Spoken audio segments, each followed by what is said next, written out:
Y hoy miramos a los gráficos aquí en plató con Juan Enrique Cadiñano, CEO de Admirals en España. Juan Enrique, muy buenas, bienvenido. ¿Qué tal? Muchas gracias. Gracias a ti por venir de manera presencial a este plató y para acercarnos a lo que va a ser, sin lugar a dudas, esos gráficos que nos ponen la situación de mercado, empezando por ese índice rector americano, por ese SP500. Sí, vemos en general cómo el índice de referencia, vamos viendo cómo la economía no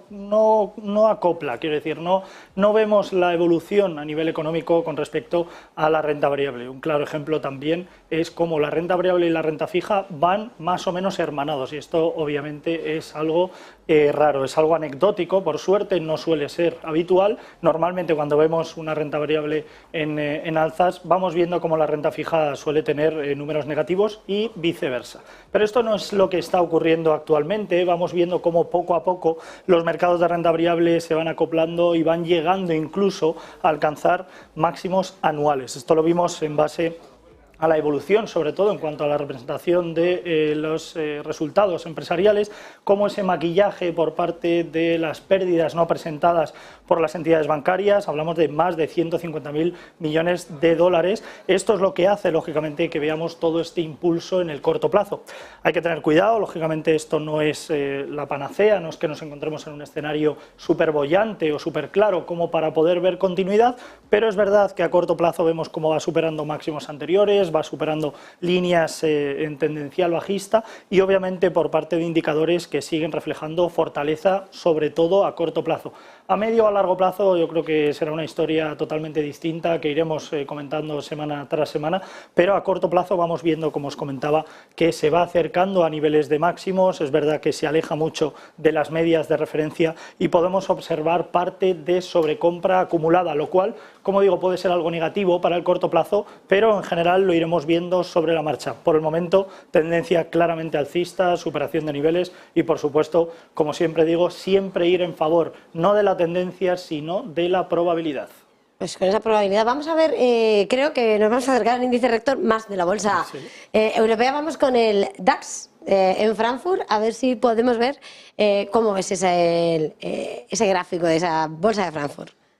Relativamente parecida, es verdad que muy lejos, quiero decir, si comparamos ambos gráficos vamos viendo mucha distancia en general entre lo que es la economía americana y obviamente dentro de la economía americana vamos viendo también mucha disparidad. Si vemos o analizamos el gráfico del Dow Jones con respecto al S&P o incluso con el Nasdaq, lógicamente hablamos de cosas muy distintas. La parte del Dow Jones muy industrial, lógicamente no tanto crecimiento como podemos ver en el Nasdaq, que vemos compañías incluso con subidas superiores al 60% en algunas de ellas en lo que va de año. Bastante llamativo, sobre todo en el ejercicio en el que nos encontramos y todo lo que hemos vivido, que la verdad que es bastante, parece mentira que todo lo que hayamos vivido haya ocurrido únicamente en un año. Una guerra por un lado, la otra por el otro, que si recesión, que si no recesión, rescate a Estados Unidos, que esto no se ha vuelto a comentar, resultados empresariales que han sido muy maquillados. Todo lo que acontece y todo lo que estamos viviendo parece, como digo, mentira que lo hayamos visto en todo un año. Pero,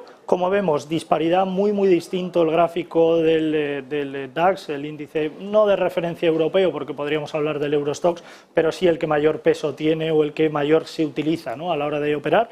Lejos, más lejos en este caso de los máximos anuales, pero en general la misma subida, la misma superación en cuanto a niveles de corto y también de medio plazo y obviamente superación de líneas tendenciales. Tendencia de medio y de corto plazo claramente alcista y a la espera de ver si esas referencias macroeconómicas en general a nivel europeo vuelven de nuevo a ser un catalizador, vuelven a ser un buen apoyo en este caso para los precios, sobre todo para los índices de referencia. Hablamos de un DAX que ha ido claramente increciendo en todo lo que ha sido el ejercicio 2023. Yo creo que para el corto plazo la tendencia no va a cambiar, no creo que nos encontremos en un escenario distinto ahora mismo en este horizonte temporal, pero lógicamente hay activos que han sufrido más, como vamos a ver en general para el resto y en concreto con un euro-dólar que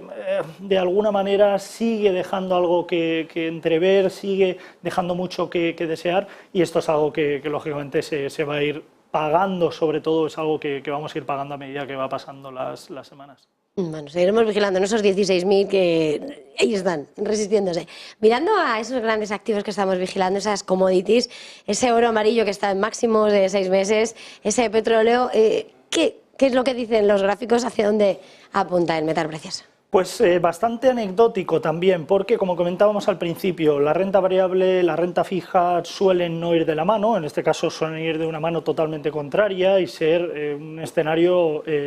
totalmente opuesto, no en rentabilidades, porque obviamente la renta fija jamás encontrará rentabilidades ni positivas ni negativas como la renta variable, pero en general el oro siempre ha funcionado y siempre va a funcionar como un mercado refugio y un mercado, digamos, alternativo. ¿Qué ocurre en el escenario en el que nos encontramos? Situación de casi máximos anuales y casi máximos históricos para un oro que no encaja. Si viéramos un oro en máximos, y digo más, un oro en máximos históricos, quiere decir que nos encontramos en una situación económica en recesión muy clara, en una situación de mucha debilidad a nivel macro y, lógicamente, toda la parte empresarial, toda esa parte microeconómica, vamos viendo cómo iría sufriendo mucho, sobre todo en el medio plazo. Pero es algo que no vemos, como veíamos la renta variable casi en máximos anuales en el caso del mercado americano y en el caso del DAX muy cerca de los mismos, y esto obviamente vamos viendo rentabilidades positivas a lo largo de todo el año, pero el caso del oro casi en máximos y, como digo, históricos, lo cual no encaja, pero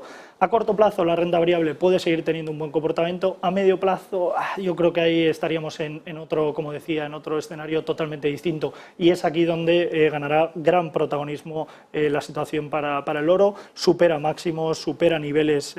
tendenciales bajistas, muy por encima de las medias. Tendríamos que tener algo de cuidado con esa sobrecompra acumulada que podemos ver en el corto, incluso en el medio plazo, pero en general yo creo que la tendencia es buena, el empuje que tiene y el empaque también, y yo creo que las zonas de puntos pivote superados, en este caso en el corto plazo, yo creo que le podría dar como referencia volver a atacar esos 2000, 2080, 2090 como máximos anteriores, que coinciden a su vez con los máximos históricos. Por lo tanto, yo creo que a corto plazo quizás no sea el mejor activo para buscar volatilidad, pero yo creo que en el medio plazo el oro va a seguir siendo una alternativa muy interesante. ¿Y qué pasa con el oro negro, que llevamos un año de sacudidas por los productores, porque quieren un precio, los que son los consumidores que no les gustan tanto esas subidas, y ahora además emplazándonos a la reunión de pasado mañana con la OPEP Plus, con esas ideas de recortes? ¿Cómo son los gráficos del petróleo, del oro negro? Pues en general es verdad que hemos ido viendo una evolución rara, por decirlo de alguna manera. Es verdad que ha habido reuniones por parte de una OPEP ¿cómo decirlo?, en un escenario interesante, generando cierta volatilidad, en algunas ocasiones positiva y en otras no tanto. Pero el problema que tenemos con respecto a la OPEP es que podemos hacer un análisis hoy, podemos hacerlo mañana, podemos hacerlo dentro de un mes, que de repente hay una reunión extraordinaria por parte de la OPEP, congelan la producción de barriles y de repente, obviamente, el precio del petróleo se ve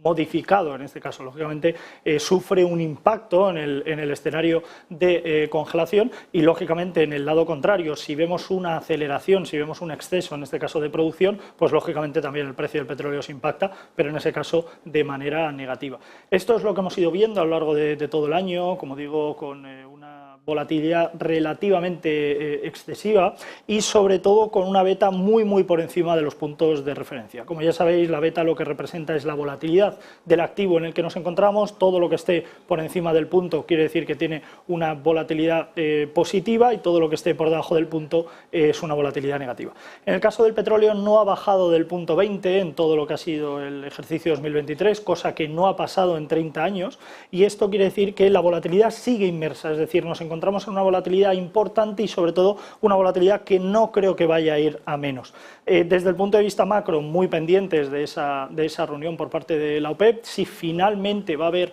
un exceso, en este caso una aceleración, en este caso de producción de barriles, lógicamente el precio del petróleo se verá no sumamente, pero sí algo mermado por toda esta situación. Lógicamente, a un exceso de oferta, el precio lógicamente debería disminuir. A nivel técnico, muy atentos con esa formación de hombro cabeza a hombro que podría reflejar caídas incluso al entorno de los 73, 73,20 dólares por barril, pero como digo, todo esto estará muy pendiente de esa reunión por parte de la OPEP, de esta y de las que tengan que venir, que ya decimos que eso es totalmente una lotería, ¿no? También, siempre que miramos al petróleo, y sobre todo en West Texas, o cuando se mueve por el dólar, ahí es cuando entran las divisas y ese billete verde que es con el que se negocia. Y ahí estamos viendo también al dólar con mínimos de 3 meses. ¿Qué es lo que ves en medio de todo, esa política monetaria, en medio de todo, a ese billete verde? Pues sobre todo un escenario, digamos, distinto, ¿no?, a lo que hemos ido viendo a lo largo de los últimos años. Hemos visto mucha tranquilidad, lo cual no es característico para la paridad principal, quiero decir en este caso para el euro-dólar. Mucho riesgo, muchos rumores que ha habido a lo largo de todo el año con respecto a que Estados Unidos pueda de alguna manera perder ese patrón moneda. Obviamente no dejamos de hablar de rumores y es algo que no va a acontecer, sobre todo no a corto plazo, yo creo que a medio plazo tampoco, pero es lógico que Estados Unidos está en problemas, es lógico que a Estados Unidos le han tenido que ayudar económicamente, esa manipulación también de resultados, esto lo que hace es poner un poco a Estados Unidos en esa palestra, un poco en el paredón de críticas, de rumores negativos y lógicamente también esa posibilidad de pérdida de patrón, como vemos en el oro, como vemos en el petróleo, activos que cotizan lógicamente en dólares americanos por ese patrón moneda que al final genera mucha marca, genera mucha imagen y sobre todo mucha imagen positiva en este caso, ¿no?, para la economía estadounidense. En general vamos viendo una fortaleza importante a corto plazo en el euro, sobre todo impulsados por esas últimas referencias macroeconómicas a nivel europeo que han dado alas a que el euro pueda de alguna manera recuperar posiciones, insisto, posiciones muy tranquilas y posiciones para medio plazo. Pero vemos también en el caso del euro dólar una beta muy tranquila, hablamos de entre el punto y el punto 10, algo muy anecdótico, así a modo de ejemplo en el caso del año 2022 y el año 2021, la beta media, es decir, la volatilidad media que pudimos ver estaba muy por encima del 1,70 y en el caso del año 2023 para el euro dólar la beta que ha tenido media estaba por debajo del 1,10, lo que quiere decir que tenemos un activo relativamente tranquilo en ese medio plazo, moviéndose bastante bien entre el entorno de 1,05, 1,0480 y por la parte alta 1,10, 1,11 y sobre estos niveles, sobre este rango, no creo que vaya a haber mucha modificación, al menos no en las próximas semanas o incluso meses. Tendremos que estar atentos a esos movimientos bajistas por esa consolidación por ratios en la parte Fibonacci, muy pendientes de los máximos anteriores y es verdad que vemos los precios muy por encima de las medias de referencia, lo cual lógicamente puede darle alas también a que en ese horizonte temporal pueda seguir recuperando posiciones. Muy pendientes de esa sobrecompra acumulada que tiene a corto plazo,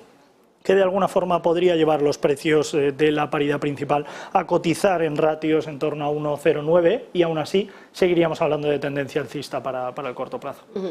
Pues muchísimas gracias, se nos escapa el tiempo, no podemos continuar. Juan Enrique Cadiñanos, CEO de Admirals en España, ha sido un verdadero placer. Gracias por venir a este plato de Negocios Televisión. Feliz jornada, feliz negocio, hasta la próxima. Muchas gracias a vosotros, un placer como siempre. Y nosotros tenemos que echar el cierre, llega la hora de esta edición de Ponte en Acción, pero ya saben que llega la mejor información aquí en Negocios Televisión y en nuestro canal de YouTube.